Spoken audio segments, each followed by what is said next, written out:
What is up, everyone? Welcome to another edition of Talking Sports with TC. Fans of the show, don't forget to post your comments on the YouTube channel at youtube.com/talkingsportswithtc. Last night in the NHL, a repeat champion was crowned. The Florida Panthers soundly defeated the Edmonton Oilers by a score of 5-1 and win the series 4-2. This is Florida's second straight title. Sam Bennett, the leading scorer in the playoffs with 15 goals, was named the Conn Smythe MVP as the Conn Smythe winner as the playoff MVP. Now, as far as what the Panthers are going to do next year, do we have a potential dynasty in the making? That remains to be seen. But given the fact that they've been to 3 straight Stanley Cup finals and won 2 of them against Edmonton, then it's possible that we could have a dynasty. In fact, we have not seen an actual legitimate dynasty since the Islanders won 4 straight in the 1980s. Granted, we have remnants of a dynasty with the Red Wings and the Blackhawks and the Oilers. Well, the Oilers were the last actual true dynasty.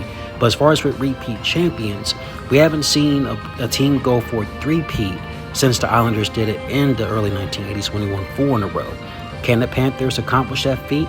That remains to be seen, but in the NHL, given the current state of parity right now, and you got a lot of good teams in the league, it's possible they could, but then it's going to be a tough one.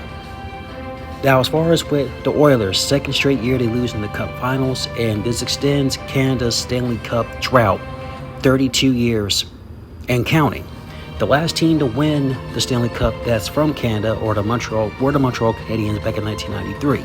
So Canada is starving to have a Stanley Cup brought back to the birthplace of hockey.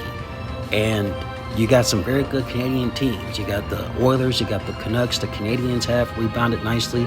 The Senators had a pretty good season this past season. The Canucks are a young, exciting team. The Flames and the Jets, pretty much all the teams in Canada are going to be competitive in the next couple of years. So will they end that drought next season? We don't know, but we'll find out next season. And then finally, let's talk about a big, huge sale, not just in the NBA, but in the world of sports. Matt Walter, a billionaire, has agreed to purchase the LA Lakers for an estimated $10 billion, which is the largest sale of a sports franchise in the history of North American professional sports.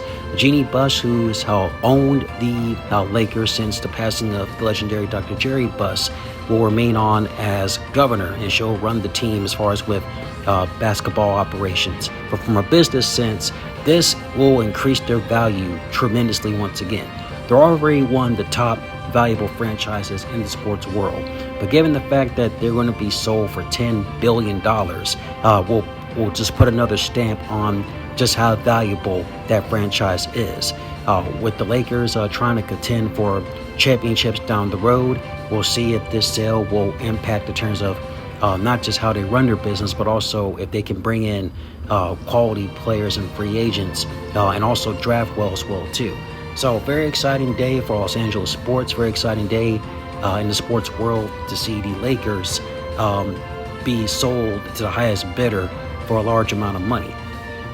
Fans of the show, let me know what you think. Do you think the Panthers are a dynasty in the making?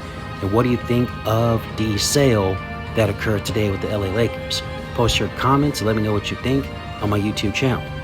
That concludes another edition of Talking Sports with TC. I'll talk to you guys later. Peace out.